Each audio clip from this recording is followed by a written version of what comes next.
Nama saya Arif Kamarudin. Yang FYP itu ya, di TikTok ya. Mungkin orang-orang mengenal saya sebagai pemburu sapu-sapu. Sapu-sapu itu buruk untuk banyak hal, jadi buruk untuk banyak hal. Keberadaannya sekarang sudah overpopulasi di Indonesia ya, Ciliwung khususnya tempat saya. Kita kalau sekarang ngejala untuk dapat ikan asli itu sudah sangat sulit di Kali Ciliwung. Malahan yang ada sapu-sapu semua. Ternyata sapu-sapu itu tidak bagus untuk ekosistem karena dia invasif. Sapu-sapu karena dia omnivora, dia juga makan telur-telur ikan yang lain. Sapu-sapu yang berasal dari Kali Ciliwung mengandung 50 jenis logam. 3 diantaranya adalah logam berbahaya. Ada oknum penjual somai di Pasar Minggu. Di Pasar Minggu. Deket ya sama sini ya. Yang menggunakan sapu-sapu sebagai bahan bakunya. Pemerintah itu harus turun tangan langsung untuk meneliti. Sapu-sapu sebenarnya bisa dimanfaatkan nggak sih? Sapu-sapu itu justru memiliki kandungan protein tinggi, kadar lemak rendah, dan kadar air yang rendah. Tapi kedepannya saya sudah bekerja sama Al-Azhar Indonesia untuk meneliti telurnya. Ciliwung itu saat ini, kakak, mohon maaf sekali, sudah menjadi tempat pembuangan akhir.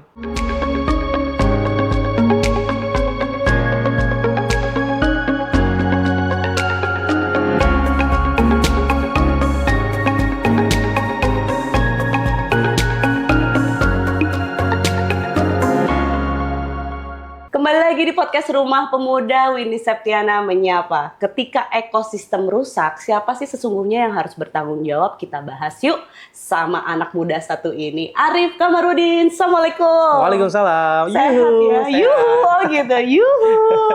Rif, kamu nih konten kreator. Kamu juga pemerhati lingkungan. Sebenarnya kenapa sih bisa begitu? Kenapa concern ke lingkungan?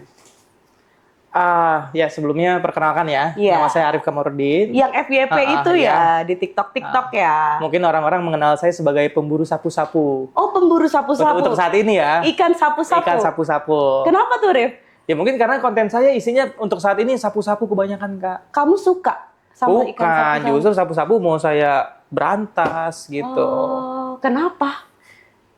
Gini, sapu-sapu itu buruk untuk ekosistem, Kak. Oh, buruk untuk ekosistem. Dia itu ikan invasif yang berasal dari Amerika Selatan kan, bukan dari Indonesia tuh sapu-sapu tuh. Oh, kok bisa datang ke sini dia? Nah, itu dia. Panjang ceritanya, nanti kita ceritain lagi ya. Oke. Pokoknya intinya sapu-sapu itu buruk untuk banyak hal. Jadi buruk untuk banyak hal. Keberadaannya sekarang sudah overpopulasi di Indonesia ya, Ciliwung khususnya tempat saya. Makanya memang harus dikontrol. Rumah kamu di Ciliwung? Enggak dong, saya jadi lingsang kalau. Rumahnya di mana sih, Dek? Ya, rumah saya di Lenteng Agung, Kak, Jakarta Selatan, dan memang situ dilewati oleh Kali Ciliwung. Anak gitu. Jaksel banget Anak ya. Jaksel, pokoknya. Dari kecil udah berenang tuh di Kali Ciliwung. Betul.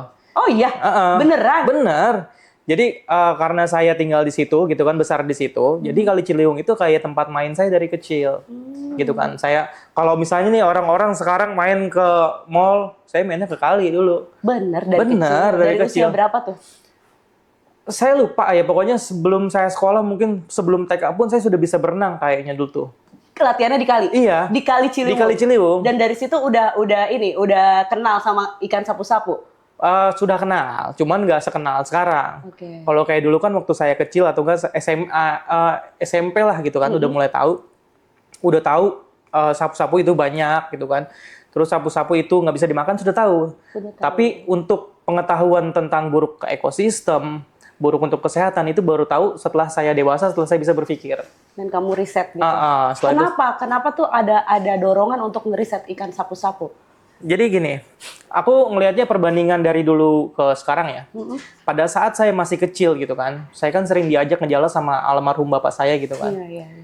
Itu ngejala ya? Ngejala, nyari ikan. Bukan mancing ya? Bukan. Jadi kalau nyari ikan zaman dulu tuh kita bisa dapat banyak ikan asli. Kayak misalnya baung, tawe segala macam. Sapu-sapu tetap ada, cuman ikan aslinya ada. Nah, terus makin dewasa di saat saya sekarang, contohnya sekarang gitu ya. Kita kalau sekarang ngejala untuk dapat ikan asli itu sudah sangat sulit di Kali Ciliwung. Malahan yang ada sapu-sapu semua. Pada kemana tuh ikan aslinya? Nah itu tergeser oleh sapu-sapu, tergeser juga oleh manusia ya kan, karena kan pencemaran segala macamnya. Nah pada akhirnya setelah saya tahu sapu-sapu ada banyak, saya bertanya-tanya nih, kok sapu-sapu banyak sih gitu kan? Kok limbah banyak?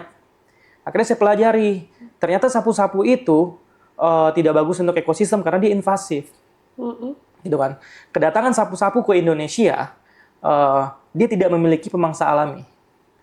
Kita bahas dulu sapu-sapu di alamnya ya, alam sananya ya, di Amazon sana. Dia banyak punya pemangsa seperti berang-berang raksasa, buaya, aligator, ikan-ikan piranha, ular anaconda segala macam di sana banyak. Di Kali Ciliwung kan nggak ada. Jadi di saat sapu-sapu datang ke Kali Ciliwung, mereka merdeka karena nggak ada yang mangsa. Gitu. Tapi keberadaannya merusak ekosistem. Itu dia, keberadaan yang terlalu banyak pada akhirnya yang terlalu banyak, itu akan menggeser ikan-ikan lain atau bahkan bisa memotong rantai makanan. Karena begini, keberadaan sapu-sapu yang over pada suatu ekosistem itu akan berpotensi untuk menghabisi cadangan makanan. Kasarnya ikan-ikan lain gak kebagian makan nih, habis semua sama sapu-sapu. Apa sih makanannya tuh? Yang mereka makan tuh apa? Kalau sapu-sapu itu sebenarnya omnivore, dia makan segala macam, cuman dia pemakan alga. Jadi kasarnya nih ikan-ikan yang lain yang makan alga bisa nggak kebagian makan. Itu satu. Kedua juga selain dari persaingan makanan, sapu-sapu karena dia omnivora dia juga makan telur-telur ikan yang lain. Itu makanya makin lama sapu-sapu makin banyak. Di sisi lain ikan asli semakin sedikit. Gitu. Ditambah kakak tahu lah pencemaran lingkungan sudah sangat buruk kan sekarang. Oh iya, lagi ada yang viral juga tuh kebetulan di Sungai Cisadane ya. Oh itu salah satunya, itu sih kacau sih. Nah, itu gimana tuh? Boleh ceritain nggak? Oh kalau itu sih, ini mah sepengetahuan saya aja yang saya baca dari berita ya. Itu kan kebocoran pabrik bahan kimia kan itu kan, karena kebakaran kan. Ya kalau menurut saya sih itu kacau juga sih, perlu diusut sih kalau kata saya mah itu. Karena kok bisa sih ada pabrik bahan kimia di pinggir kali gitu kan? Seharusnya kan nggak ada kan? Bagaimana izinnya, bagaimana segala macam ya. Gitu ya. Cuman jujur aja saya nggak kurang begitu paham dengan itu. Nanti boleh dicek sendiri lah kalau itu. Itu bisa bikin mabok lah istilahnya, mabok ikan-ikan kan gitu. Kalau sapu-sapu ngaruh nggak? Kalau sapu-sapu kalau misalnya sebanyak yang di Cisadane ya mati semua kan sapu-sapu juga, semua ikan. Kalau misalnya kita bisa bilang sapu-sapu adalah ikan yang paling kuat di antara ikan-ikan lain ya. Kalau sapu-sapu aja mati, apalagi ikan yang lain. Gitu. Daya tahan tubuh dia tuh kuat gitu. Kuat banget. Nah itu salah satu yang bikin dia bisa invasif adalah daya tahan tubuhnya Kak. Sapu-sapu itu didesain sebegitu bagusnya sama Tuhan gitu ya untuk survive.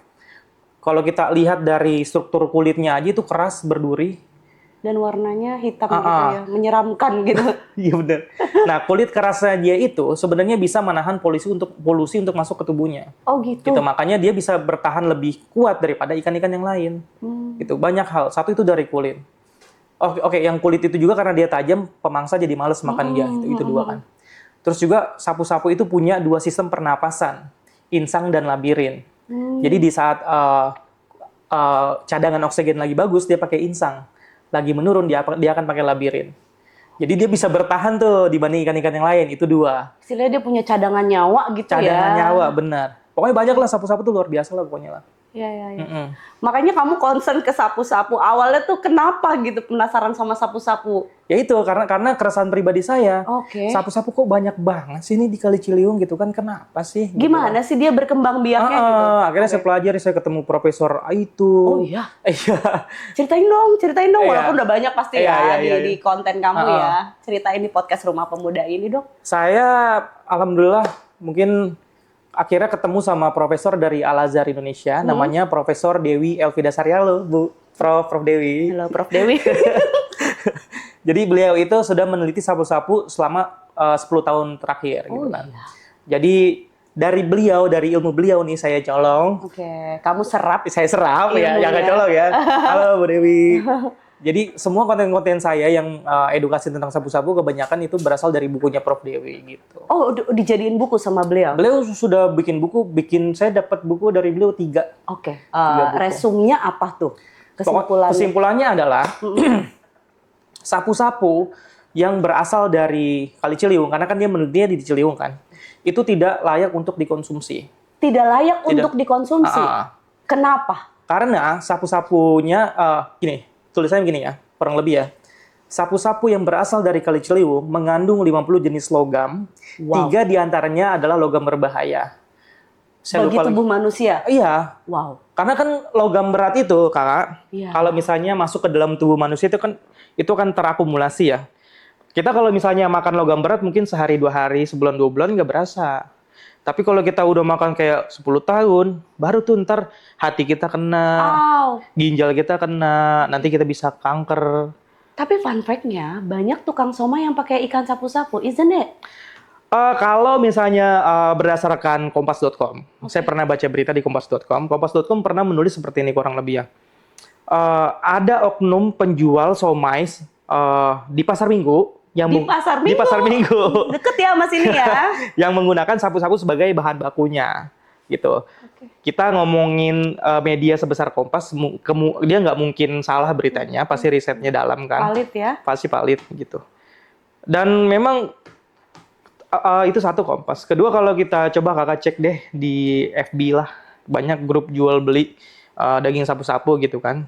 Sebenarnya ini boleh diperjualbelikan nggak sih, Rif? Kalau pertanyaannya boleh, sampai sekarang menurut saya belum ada regulasinya, Kak. Belum ada regulasinya tuh. Kalau ngomong boleh nggak boleh gitu ya boleh-boleh aja sebenarnya gitu kan. Cuman kalau kita balik lagi kita ke penelitian Prof Dewi ya, yang bilang ada logam. Ya kalau dari penelitian sih seharusnya nggak boleh gitu. Cuman regulasinya kan belum ada. Jadi kalau dijual harganya nggak mahal ya? Kalau dari penelitian lapangan yang pernah saya tanya-tanya gitu, setahu saya sapu-sapu itu seharga 15.000 per kilo yang sudah difile. Yang sudah difile. Padahal kalau somai nih ya, kita contohin somai, ikan tenggiri tuh nggak segitu dong harganya. Mahal banget. Tenggiri mah ratusan ribu per kilonya gitu. Makanya mungkin ada beberapa pedagang, ini balik lagi ya ke Kompas tadi ya, faktanya dari Kompas, mungkin ada beberapa oknum-oknum yang tidak bertanggung jawab memanfaatkan ini gitu. Karena dia ngambilnya juga gampang kan? Ngambilnya gampang, harganya murah, udah deh dipakai dah tuh. Orang-orang. Oke. Terus yang fakta yang kamu dapetin di lapangan, apa yang mau kamu share sama kita nih, buat jadi edukasi kita nih? Ya sebenarnya pertama dari ekosistem dulu ya, kita dari akarnya dulu nih. Kita harus tahu sapu-sapu itu bukan berasal dari Indonesia, ikan introduksi yang mengancam keberadaan bukan cuma ikan, tapi hewan-hewan lain yang ada di ekosistem. Karena once nggak tuh? Gitu. Karena sekali ada hewan invasif yang turun di suatu ekosistem, itu bisa memutus rantai makanan. Kalau misalnya rantai makanan sudah putus satu, yang artinya nanti yang bawah nggak kebagian makan, yang atas bisa nggak kebagian makan. Kalau itu semua sudah terjadi, tinggal nunggu waktu aja untuk kepunahan satu persatu hewan-hewan tersebut. Karena itu sudah terjadi Kak sekarang. Sudah terjadi. Jujur aja saya bukan orang akademisi, saya nggak punya data. Yang saya lakukan adalah penelitian lapangan kan. Saya sekarang sudah tidak menemukan ikan tawes di Kali Ciliwung, tempat saya ikan tawes, ikan putih. Dulu banyak banget kayak burung bangau kecil, saya sebutnya burung ayam-ayaman. Tahu. Yang berada di pinggir sungai. Sekarang sudah tidak pernah saya temui di situ gitu. Terus kayak misalnya kayak burung-burung kayak kingfisher yang warna biru tuh dulu banyak di Kali Ciliwung, sekarang sangat jarang saya temui. Itu kan berarti sudah menjadi indikator ya kepunahan hewan-hewan kan dari situ kan. Mungkin memang tidak sepenuhnya salah sapu-sapu gitu kan. Ekosistem juga sudah parah, limbah, sampah segala macam. Tapi keberadaan sapu-sapu memparahkan, gimana sih sebutannya? Memperparah hal itu gitu. Itu satu soal ekosistem ya. Kedua, kalau kita membahas soal kesehatan, ya sapu-sapu udah memang nggak boleh dimakan, udah sampah aja. Tapi Rif, gue lihat di TikTok lu ya, lu masak tuh sapu-sapu. Nah, oke. Itu menarik nih, gini. Saya menganalogikan sapu-sapu itu kayak rokok, Kak. Rokok? Iya. Rokok semua orang tahu berbahaya. Tapi pada ngerokok Iya, aja. semua tahu berbahaya, dan produsen rokok pun bahkan menulis, kamu akan kena kanker, bla bla bla gitu kan. Dan dengan gambar-gambar serem-serem gitu. Sapu-sapu juga begitu. Yang mau makan sapu-sapu silakan, yang gak mau ya kan nggak dipaksa. Kagak mau nggak dipaksa. Bahkan rokok juga begitu. Nah, yang jadi masalah adalah untuk saat ini, kalau misalnya lu jualan, jangan lu gue ya. Nggak apa-apa, santai aja boleh ya Kakak. Elunya ke orang lain. Oke. Kalau misalnya ada orang yang jualan makanan berbahan dasar sapu-sapu, tapi dia kagak ngomong kalau itu daging sapu-sapu. Itu yang jadi masalah. Itu kan jatuhnya penipuan kan. Bisa kena perlindungan konsumen segala macam gitu. Ya sekarang bayangkan banyak orang yang gaya hidup sehat, ke gym setiap hari gitu kan, dia Lari, makan gitu kan, minum air putih, terus berenang. Tapi dia secara tidak sengaja dan secara tidak tahu dia makan logam berat melalui makanan yang dijual oleh oknum-oknum tersebut yang tadi saya sebutkan. Itu kan jatuhnya penipuan, kesian kan, gitu. Kalau misalnya, jadi menurut saya boleh aja lo jualan somai sapu-sapu misalnya. Tapi ada gitu tapi ya. ditulis somai ikan sapu-sapu. Ya paling resikonya nggak ada yang beli aja. Iya. Gimana tuh? Ya itu. Ya, tapi kan yang penting udah jujur gitu kan. Jadi nggak ngerugin konsumen. Tapi Rif, kamu pernah nggak sih kayak keliling gitu ngecek tukang somai aja deh, nggak usah yang lain-lain? Oh enggak, kalau itu saya belum sih. Karena saya kan fokusnya ke ekosistemnya aja ya, ke kalinya aja. Saya kalau sekali tiap hari. Tapi Rif, kenapa kalinya Kali Ciliwung aja lu nggak main ke kali-kali yang lain? Gitu. Karena memang kebetulan itu rumah saya kan. Oh iya. Iya, maksudnya geser dikit gitu ke Cisadane misalnya. Karena begini, kebetulan itu rumah saya. Oke. Ibarat kata ya itu aja belum beres, masa saya kudu beresin yang lain. Ini dulu lah saya fokus di sini. Nanti mungkin setelah ini mungkin sudah banyak yang ngerjain, baru saya akan fokus ke yang lain gitu. Tapi Ciliwung tuh masuknya DKI ya? DKI Jakarta dia. Oke. Udah ada belum pemerintah kota yang visit ke rumah lo atau Kali Ciliwung? Sejauh ini kalau sebelum ke saya ya, kita bahas dulu program pemerintah tentang Kali Ciliwung ya. Oke. Sebenarnya pemerintah DKI Jakarta sudah bagus, sudah banyak programnya. Kayak misalnya contohnya, ada yang namanya UPS Badan Air dari Dinas Lingkungan Hidup. UPS Badan Air, mereka kerjanya beres-beresin sampah setiap hari. Jadi sebenarnya sudah ada tuh. Melalui Dinas Lingkungan Hidup? Lingkungan Hidup, itu sudah ada dan patut kita apresiasi. Itu satu hal. Kedua, kalau misalnya tadi pertanyaan kakak adalah orang yang approach saya gitu ya untuk sekarang. Sudah ada beberapa dari Dinas Lingkungan, Kementerian Lingkungan, dari perwakilan Wali Kota Jakarta Selatan juga sudah ada. Dalam bentuk apa tuh kolaborasinya? Ya kolaborasi, baru ngobrol-ngobrol aja, baiknya seperti apa. Cuman memang belum ada tindakan lanjutan, action yang konkret gitu kan. Ini pasti belum, karena kan pasti ada obrolan-obrolan kan di pihak internal kan pasti kan. Yang saya harapkan sih bukan cuma obrolan aja, kedepannya bakal ada aksi nyata ya. Karena yang dibutuhkan oleh kita semua nih, oleh masyarakat adalah aksi nyata itu. Bukan cuma kita ngambilin sapu-sapu ya. Yang saya maksud dengan aksi nyata adalah pemerintah itu harus turun tangan langsung untuk meneliti. Sapu-sapu sebenarnya bisa dimanfaatkan nggak sih? Karena kalau misalnya dari segi kuantitas, sapu-sapu tuh banyak banget Kak di Kali Ciliwung. Kalau misalnya ya sapu-sapu bisa dimanfaatkan untuk hal lain selain makanan, misalnya buat pupuk misalnya. Kalau misalnya sudah diteliti dan bisa buat itu, menurut saya ini bakal jadi potensi yang luar biasa. Bagi Arif nih yang concern sama sapu-sapu, pasti udah dapat gambaran dong. Ada sebenarnya manfaatnya sapu-sapu ini? Gini, ada. Semua yang ada di dunia ini pasti ada manfaatnya kan. Kalau misalnya kita balik lagi ke awal, kalau kita ngomongin sapu-sapu, sapu-sapu itu pada dasarnya adalah ikan pada umumnya. Dia tidak memiliki racun pada dasarnya ya. Sapu-sapu itu justru memiliki kandungan protein tinggi, kadar lemak rendah, dan kadar air yang rendah. Ini sudah dibahas di penelitiannya Prof. Dewi. Pernah dijadiin abon kan. Jadi kalau dari nilai gizi itu bagus banget. Gitu. Tapi masalahnya adalah kalau sapu-sapunya kita ambil dari perairan yang berpolusi, sapu-sapu itu akan menyerap polusi-polusi yang ada di sekitarnya, mikroplastik, logam berat, bakteri segala macam gitu kan. Nah, kalau sapu-sapunya kita pelihara di air yang bersih, aman gitu. Cuman pertanyaannya, apakah ada yang bersih? Kan nggak ada. Di kali kan semua berpolusi semua sekarang kan di Jakarta. Kecuali ini sapu-sapu diambil terus kemudian kita pelihara di rumah kita tuh. Oh nggak bisa, itu logam berat itu tidak akan terurai sampai kapanpun nggak gitu. Jadi menurut saya yang paling mungkin adalah satu, kita benar-benar kita tetaskan dari telur, kita pelihara di air bersih gitu. Tapi itu butuh penelitian juga kan, apakah telurnya mengandung logam berat juga gitu kan. Setahu kamu sejauh ini udah ada belum yang melakukan gitu? Belum, tapi kedepannya saya sudah bekerja sama Al Azhar Indonesia untuk meneliti telurnya. Gitu, apakah telurnya akan turun logam secara genetik gitu kan. itu bakal diteliti tuh. Makanya ya doain aja lah biar lancar lagi. Oh ya, kita doain sama-sama ya guys. Oke, selain sapu-sapu yang merusak ekosistem, kamu concern ke situ juga kan? Apalagi sih yang merusak ekosistem kita? Dan sebenarnya ini salah siapa sih? Oke, kalau untuk sekarang ya ini ya, kalau kita ngomong salah siapa, menurut saya ini bukan waktu yang tepat untuk kita menyalahkan siapa-siapa. Karena kalau kita ngomong ekosistem, itu yang bertanggung jawab semuanya, baik pemerintah, masyarakat, gitu kan. Karena kalau misalnya saat ini nih, kali kotor nih, kita nyalain pemerintah misalnya, wih lu pemerintah begini nih, atau enggak kita nyalain rakyat, rakyat gini, kita main salah-salah, emang kalinya bersih kan? Enggak. Jadi ini adalah waktunya kita berkolaborasi, menurut saya ya. Kita mulai dari diri kita sendiri, dengan gitu. tidak buang sampah gitu. Nomor satu itu pastinya.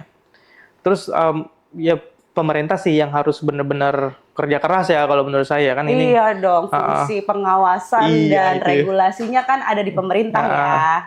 Itulah. Kalau fungsi pengawasan menurut saya sudah cukup ya. Udah cukup? Peraturannya sudah jelas. Lu buang sampah, lu lagi dah tuh. Kita buang sampah dikali kita bisa masuk penjara segala macam, kita kena denda. Sebenarnya udah ada, cuman maksudnya yang belum ada menurut saya adalah edukasi sejak dini sih Kak. Betapa pentingnya, karena banyak dari kita tuh yang belum sadar, belum aware gitu ya, karena nggak tahu juga. Iya, karena gini, banyak orang-orang yang nggak peduli karena dia tidak terdampak gitu. Oh, tidak terdampak ya. Ya gue punya sampah nih. Gue buang aja ke kali, entah kan dia nganyut, gue nggak kena apa-apa gitu. Padahal kalau satu orang berpikir begitu, kali bisanya ribuan orang. Saya baru ngomong Ciliwung doang ya. Ciliwung itu kan kurang lebih 120 km, Bogor, Depok, Jakarta gitu kan. Banyak tuh, belum lagi kali-kali yang lain lah gitu. Jadi nomor satu sih menurut saya yang paling penting edukasi sih sejak dini sih. Kepada semua kita. Iya, kepada semua kita. Masyarakat. Dan itu yang dirasa masih kurang ya dilakukan oleh pemerintah ya? Saya nggak bisa bilang kurang juga karena mungkin sayanya aja kali yang kurang gaul. Tapi kalau ngelihat dari faktanya, sepertinya banyak orang yang belum teredukasi. Tapi lu kelihatannya gaul banget sih, Rif. Masa sih? Orang saya ke kali mulu tiap hari, gimana mau gaul? Setauku ya, Rif, sungai atau kali ini juga menjadi sumber air pump tuh. Baik di Jakarta, di Tangsel, di Bogor, Depok gitu. Itu kalau ekosistemnya rusak, air kalinya rusak, ngaruh nggak sih ke air pumpnya? Ya sangat berpengaruh lah, karena walaupun udah diolah. Pasti kan pengolahan ini saya akan sedikit so tahu ya. Ini pengetahuan saya tanya-tanya ke orang. Pengolahan air itu udah pasti kan memakai logam juga kan tuh. Jadi sedikit banyak pasti residunya ada gitu. Maksud saya kalau misalnya kalinya bersih kan nggak perlu terlalu banget di purifying lagi kan. Walaupun sistemnya canggih gitu ya. Pasti tetap akan ada residu-residu. Makanya kan air pump itu sebenarnya kan nggak untuk konsumsi kan, untuk mandi biasanya kan. Iya, untuk mandi. Untuk makan minuman nggak pakai air pump. Iya, tetap aja kan untuk mandi kan kena kulit kita ya. Itu nggak apa-apa ya. Ya tetap lah Kak namanya gitu kan, sedikit banyak kimia mah. Cuman maksud saya gini, kalau daripada di purifying airnya gitu, kenapa nggak dicegah airnya biar nggak terpolusi gitu kan? Karena kan gini, saya mau bahasnya kali Ciliwung aja ya, karena pahamnya Ciliwung doang ya. Ciliwung itu saat ini Kakak, mohon maaf sekali, sudah menjadi tempat pembuangan akhir limbah dan sampah gitu. Kakak tahu gak kalau misalnya orang rumah gitu kan, itu air mandinya larinya kemana? Pasti ke got kan. Dari got lari ke kali kecil ke kali yang lebih besar, besar lagi, ujung-ujungnya kali Ciliwung. Oh gitu. Pasti begitu kalau yang di Jakarta Selatan ya. Jadi harum dong. Sebenarnya udah nggak ada aromanya karena sudah membaur kan gitu. Udah nggak ada bentuknya. Oh berarti nggak ada tuh sembriwing wanginya nggak ada. Sembriwing nggak ada, cuman memang pencemaran limbah organik di Kali Ciliwung itu sudah sangat parah. Bisa karena gini, di Kali Ciliwung itu jadi tempat pembuangan, boleh ngomong itu gak sih? Disensor gak sih nih ngomong? Boleh. Pembuangan kotoran manusia gitu kan, pembuangan limbah pabrik limbah pabrik UMKM kayak tempe, tahu. Terus kemudian juga banyak di situ orang yang melihara ternak, sapi, kambing. Itu semua larinya ke Kali Ciliwung. Kalau Kakak nonton dah video saya tuh, itu banyak itu. Banyak orang buang langsung gitu kan. Dan Arif kan selalu FYP, berarti udah banyak orang yang tahu juga dong, banyak orang yang paham kan. Harusnya. Mudah-mudahan sih. Maksudnya Saya emang kan nyampain fakta aja ya. Iya. Saya emang nggak pernah bermaksud untuk menyudutkan siapapun. Tapi kan ini faktanya begini, gitu kan. Oke. Pencemaran limbah organik di Kali Ciliwung itu bikin Kali Ciliwung penuh dengan bakteri kayak E. coli, Salmonella gitu. Sebagai buktinya nih, kalau kakak lihat tangan saya itu kan budukan nih. Oke. Ini Karena kamu mandi di kali. Iya, karena kan sebenarnya ini karena gatal kan saya garuk. Iya, tapi gatal itu gara-gara bakteri itu. Oke. Jadi selain pencemaran limbah yang kimia, organik juga ikut andil dalam pencemaran limbah di Kali Ciliwung gitu. Di sekitaran kamu tuh ada berapa rumah? Ada berapa kakak kira-kira? Oh, banyak banget ya. Itu semua lari ke Kali Ciliwung semua sih. Karena seharusnya ya, kalau di luar negeri kita ya ngomong ya. Iya.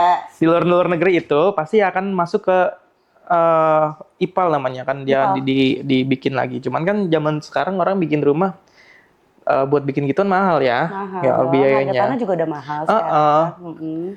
Jadi buat bikin septic tank aja kayaknya orang males. Nggak dapet bikin septic tank itu 500.000 buat gali segala macam kan. Jadi biasanya orang-orang yang rumahnya di dekat Kali Ciliwung, mereka akan langsung naruh pembuangan WC mereka ke Kali Ciliwung. Jadi itu yang kuning-kuning langsung turun pure gitu ke Kali Ciliwung.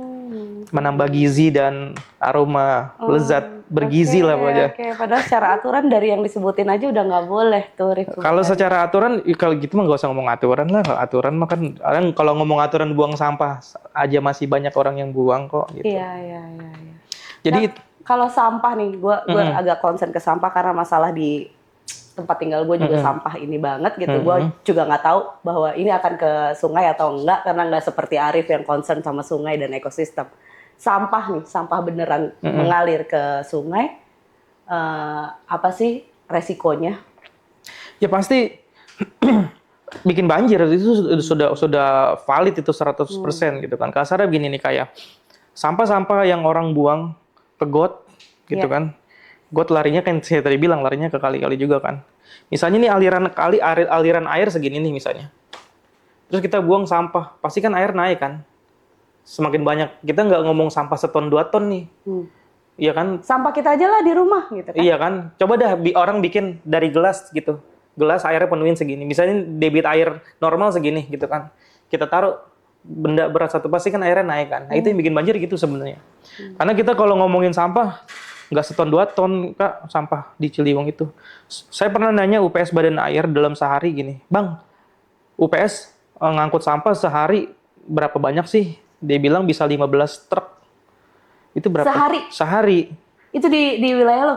Oke. Itu sampah-sampah yang dari Bogor, dari Depok, kan nganyut ke situ kan. Itu sampah-sampah juga orang yang buang di sekitar Jakarta Selatan. Itu kalau lagi nggak banjir. Kalau lagi banjir bisa sampai ratusan truk katanya gitu kan. Oke. Sehari? Nah, makanya itu bayangkan debit air bakal nambah berapa kalau misalnya sampahnya banyak gitu kan. Ya itu salah satu yang bikin banjir. No wonder ya Jakarta masih selalu banjir. Ke pinggiran-pinggiran daerah penyangganya juga banjir. Makanya ya sebenarnya sampah paling gampang sih sebenarnya kalau menurut saya. Kan sampah itu timbang orang mau apa enggaknya buang. Persoalannya kita iya kan maksudnya bukan hal yang sulit, gak perlu lu pinter banget sih kalau buang sampah, lu gak perlu mulai dari memilah gitu ya, organik non organik. Kalau itu mungkin susah ya, mungkin kalau itu ya. Sebenarnya itu mudah sih, Rif. Enggak gini. Kita mau. Kalau misalnya kita ngomong ke situ itu agak sulit mungkin. Edukasinya belum sampai situ. Tapi kalau untuk buang sampah jangan dikali kan itu asal mau apa enggak gitu doang. Iya. Mungkin kita buanglah sampah pada tempatnya seperti mantan begitu ya, Rif. Betul sekali. Rif, mumpung ini podcast pertama kamu ya, by the way. Ada nggak sih yang belum pernah kamu omongin di sosial media kamu di mana-mana? Omongin dong di sini, biar eksklusif gitu podcast Rumah Pemudanya. Bingung. Ya, saya sudah jomblo lebih dari 3 tahun. Oke. Gak ada aja. Itu gara-gara ikat sapu-sapu. Gak bercanda. Apa ya, kayaknya nggak ada deh yang diobrolin. Kakak nanya, saya bingung kalau misalnya ditanya gitu, saya bingung jawabnya. Tanya-tanya aja. Biar ini aja, biar nggak ikan sapu-sapu mulu, ekosistem mulu gitu. Hari-hari lagi sibuk apa? Oh ya, kalau hari-hari sih tetap kerja. Saya kan fotografer kan, gitu kan. Oh, mau dong difoto. Fotografer sih. Fotografer. Tapi sering foto ikan sapu-sapu dong. Itu yang belum. Jadi fotografer freelance saya. Jadi kalau misalnya lagi nggak ada kerjaan ya saya ke kali gitu. Lebih ke apa? Wedding? Atau... Enggak, saya lebih ke event sih. Oh event, band gitu ya? Ada event kantor misalnya, bisa gitulah gitu. Ya masih fotografer amatir Kak. Itu. Masa sih? Iya. Pasti mahal nih bayarannya. Oh murah banget, saya 200.000 juga di nego mau. Abis ini kamu langsung banyak job nih. Rif, ke ekosistem lagi.